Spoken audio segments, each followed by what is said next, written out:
The iPad mini 7th generation is here, and let's go ahead and compare it against the older generation, the iPad mini 6, to see if it's really worth upgrading. So one of the cool things about these two devices is the additional color options, because I flipped this over right here and center it all together. We have the new blue color.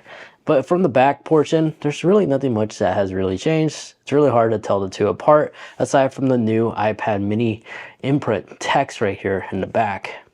Now, another cool thing about the iPad mini is the USB-C port. You see, they did upgraded it slightly, because now the iPad mini 7th generation, its USB-C is using USB-C 3.1 2nd generation, which means it now support 10 gigabit per second data transfer speeds, which is quite awesome. Now, although there hasn't been any improvements in terms of the camera sensors, but there has been a software improvement, because the new iPad mini actually does support HDR4, where with the older ones was running on HDR3, it supported HDR3. But a comparison I really wanted to test out and show you guys in real time is the shutter speed animation, because some people were claiming that it's been resolved, but from my experience, after putting these two side to side, the shutter speed is it doesn't look like it's been removed. It's been enhanced, but I still somewhat see it. Even in the slow motion shot right here of 240 FPS, it's really hard to tell the two apart. And even on landscape mode, it somewhat is gone on landscape mode, I have noticed. So small improvement there, I guess, but not really anything crazy. And both are indeed on the latest version of iPad OS. So the shutter speed, based off my results, is still there. Unfortunately, this has not been removed. At least according from my results and from my personal experience, I still see that judder, unfortunately. And keep in mind, I did purchase this. I went out of my way and actually bought this iPad out of my money. I didn't get sent this unit for me from Apple. I like to keep my videos separated from the manufacturer and reviewed as the consumer. So these are the real world results. Not sure what other people were seeing there, but in my opinion, it still is there. But feel free to let me know in the comments section if you also noticed this. However, the iPad mini 7th generation did receive a RAM upgrade, because now it actually has 8 gigabytes of internal RAM, which is the bare minimum requirement to run Apple Intelligence. Because another cool feature about the mini 7th generation is it does feature the chipset that was found in the iPhone 15 Pro, which is compatible for Apple Intelligence on the iPad mini 7th generation. And because of this, performance is, unfortunately, realistically, to tell you the dead honest truth, is identical. I haven't really noticed a performance increase, but a concerning thing that I did had coming from the iPhone 15 Pro was throttling issues, as the 15 Pro was known to somewhat hold heat a little bit longer compared to other Apple products. And I'm glad to inform you, using my thermal gun, I didn't see this thing get uncomfortably hot at all, even when using third-party editing program apps like Procreate, or just watching a couple hours of YouTube videos. So I'm glad that the throttle heating issue is not here and found on the iPad mini 7. Apple did do a good job on thermo managing it on the mini 7. And then if you use your iPad mini a lot for mobile gaming, you'll definitely love it more on the iPad mini 7th generation, because it does support the latest generation Wi-Fi and Bluetooth.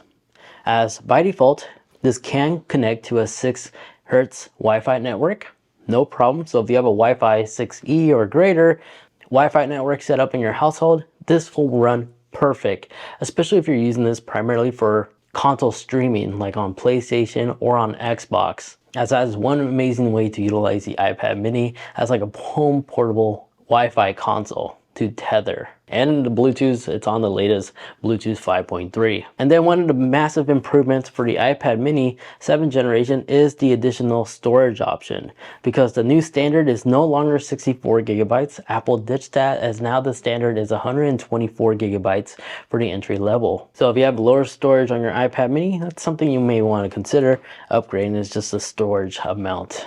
And then you can now take advantage of the all new Apple Pencil Pro, because the Apple Pencil Pro is compatible on the iPad mini now.